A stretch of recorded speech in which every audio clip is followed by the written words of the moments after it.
दर्शकों नमस्कार, स्वागत है आपका न्यूज प्रभात मीडिया में। आज हम चर्चा करने वाले हैं लोकसभा चुनाव के बारे में और हमारे साथ में इंडिया के विदर्भ नेता छैल बिहारी अग्रवाल।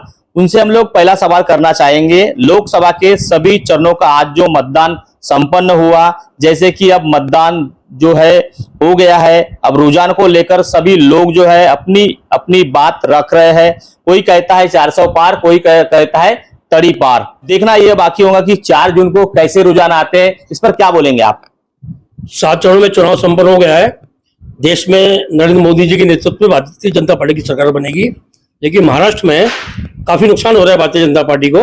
नुकसान होने का एक प्रमुख कारण है कि महंगी बिजली और जीएसटी ज्यादा, टैक्स ज्यादा तेल पेट्रोल पदार्थों में। भारतीय जनता पार्टी के नेताओं ने जो घरफोड़ी किया है, ये बहुत बड़ा जुर्म है। इसको जनता सहन नहीं कर रही है। शिवसेना के घर में घरफोड़ी किया है, राष्ट्रवादी कांग्रेस के घर में घरफोड़ी किया है। इसकी सजा जनता देगी इस चुनाव में, मुझे ऐसा लग रहा है। 48 में से भारतीय जनता पार्टी एनडीए की ज्यादा से ज्यादा 21-22 सीटें आएंगी। बाकी सीटें जो है इंडिया की आएगी। बाकी सीटें जो है 48 में से 22 और 26, ऐसा मुझे लग रहा है। महाराष्ट्र में 48 सीटों पर घमासान चालू है। अब 4 जून को इसका रिजल्ट आने वाला है। आपको क्या लगता है, आप राजनीतिक विश्लेषक है, कि महाराष्ट्र में महायुति सरकार को कितनी सीटें मिलेगी? अभी बताया मैंने, महायुति को करीब 22 सीटें मिलेंगी, 21, 22, 23, और बाकी 25, 26 जो है उनको मिलेगी, तुम्हारी आघाड़ी को मिलेगी। इसका प्रमुख कारण है, लोग मोदी जी को चाहते हैं, भारतीय जनता पार्टी ने। लेकिन जो महाराष्ट्र में घरफोड़ी किया है, ये घरफोड़ी से जनता नाराज है। जनता को घरफोड़ी पसंद नहीं आई है। यहाँ पे भारतीय जनता पार्टी अपने जो पुराने कार्यकर्ता है, पुराने नेता, उन पर भरोसा नहीं करती है। और जो आयात कर रहे हैं, जो भ्रष्टाचार के आरोपी हैं, घोटालेबाजी में लिप्त हैं, उन लोगों के घोटाले माफ करके उन्होंने सरकार बनाया है।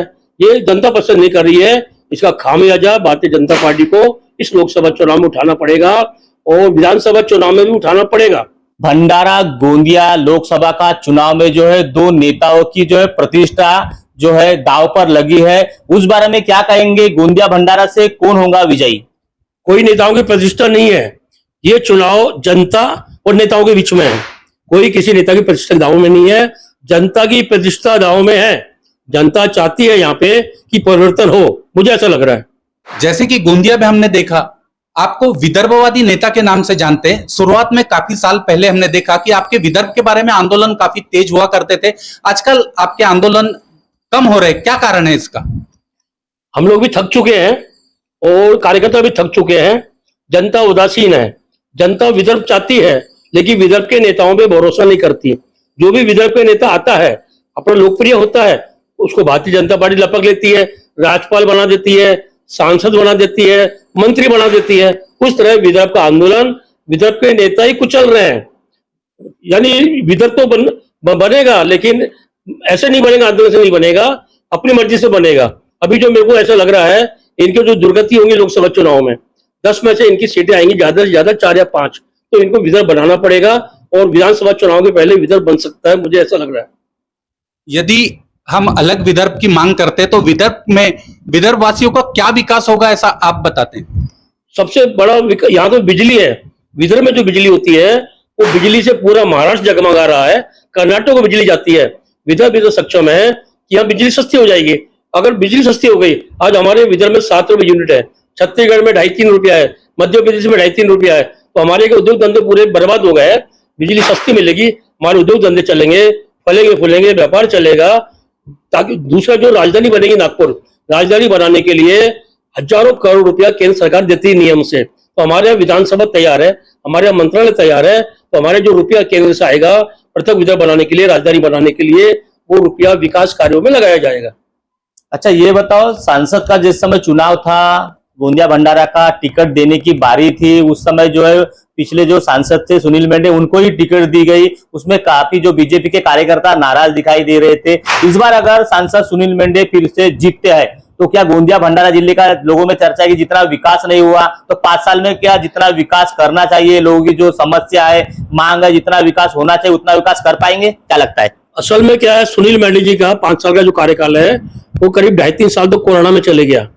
कोरोना के कारण वो काम नहीं कर पाए और आगे काम करेंगे ऐसा लग रहा है मुझे, जीत गए तो। और जीतने की उम्मीद है उनकी। ज्यादा से ज्यादा नहीं, 10,000, 15,000, 20,000 जीतेंगे तो उतने वोट से जीतेंगे, हारेंगे तो उतने वोट से हारेंगे। 10,000, 15,000, 20,000 तो पहले 1.5 लाख वोट से जीते थे, वो अभी वो बात नहीं रही। 10,000, 20,000 से हारेंगे, जीतेंगे। बाकी अब काम करेंगे, क्योंकि 2.5-3 साल कोरोना के कारण काम नहीं कर पाया ज्यादा वो।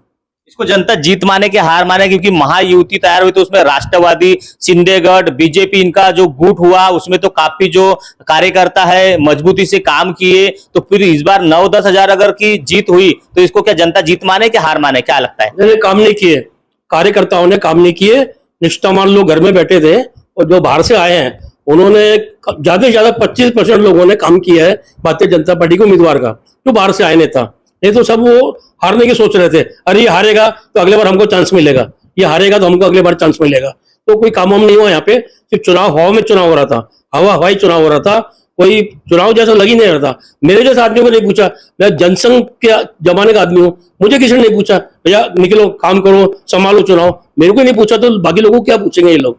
ऐसा चुनाव हुआ, हवा में चुनाव हुआ ये। अब ये बताओ, महाराष्ट्र का गोंदिया भंडारा चुनाव जो है अंतिम छोर पर है, पूरे नेताओं की नजर थी गोंदिया भंडारा चुनाव पे। उसी तरफ प्रचार प्रसार के लिए जैसे बीजेपी की तरफ से आदित्यनाथ योगी हो गया, काफी बड़े बड़े नेता है, सभी नेता यहाँ पे उतर कर आए। और बाय द वे 9-10 हजार वोटों से अगर जीतती तो क्या लगता है आपको आने वाले समय में गोंदिया लोग विधानसभा का चुनाव पे असर होगा?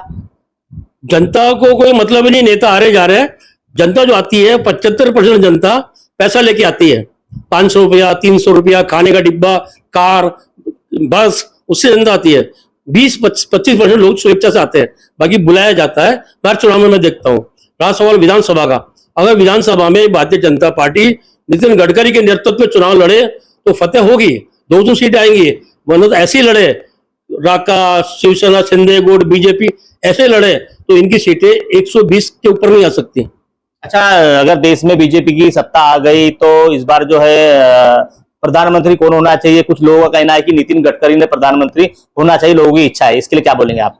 इच्छा से कुछ नहीं होता ना, इच्छा से नहीं होता। प्रधानमंत्री नरेंद्र मोदी बनेंगे, इच्छा से कुछ नहीं होता।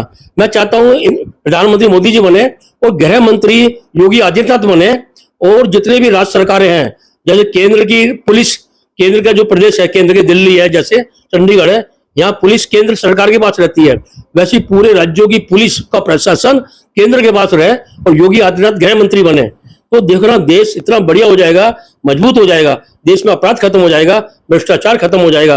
भ्रष्टाचार जो भी होता है उसमें 75% हिस्सा पुलिस का होता है। जब पुलिस केंद्र के अधीन होगी तो सब कुछ अच्छा हो जाएगा। मेरी राय है प्रधानमंत्री मोदी जी बनेंगे, एक गृह मंत्री योगी आदित्यनाथ को बनाया जाए। जैसे कि हमने देखा आप राजनीतिक पे काफी विश्लेषण करते हैं, जैसे गोंदिया में भी हमने देखा कि पुल का जो निर्माण कार्य नहीं हो रहा था उसमें भी आप अग्रणी रहे। ऐसे ही लोगों के आम मुद्दे आप उठाते हो, इसलिए लोगों की इच्छा है कि आप जैसे नेता एक बार विधानसभा में जरूर जाना चाहिए, इस पर क्या बोलेंगे? मेरी हैसियत नहीं है फिलहाल तो विधानसभा में जाने की। नगर अध्यक्ष का अगर जनरल हुआ तो मैं चाहूंगा नगर की सेवा करूं, उसके बाद आगे देखूंगा। अभी फिलहाल मेरी विधानसभा का कोई मंशा नहीं है। नगर अध्यक्ष मैं चाहता हूं, मैं नगर की सेवा करूं, पहले एक सीढ़ी चढ़ूं मैं, ऐसा मैं चाहता हूं। तो इस प्रकार जो है आज जो है जो गोंदिया के विदर्भ नेता माने जाते हैं श्री छेल बिहारी जी अग्रवाल, उनसे हमने प्रतिक्रिया ली।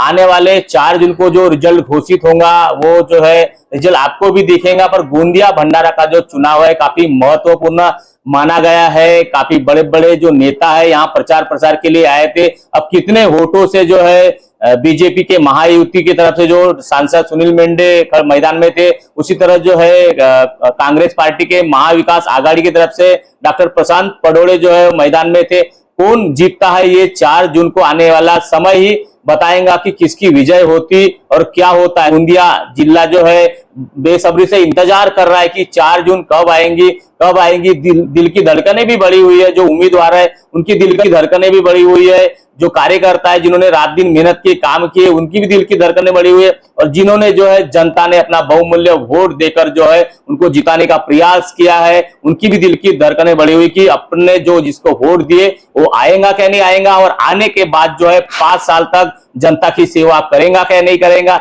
या फिर क्या चलते जाएगा। अब देखना ये बाकी होगा कि जो भी गोंदिया भंडारा का सांसद बनता है वो गोंदिया भंडारा के वासी की कितनी सेवा करता है, कितने विकास पर बात करते हैं, कितने लोगों की समस्या से खड़े उतरते हैं। संजू बापट के साथ मयंक लिल्लारे, गोंदिया।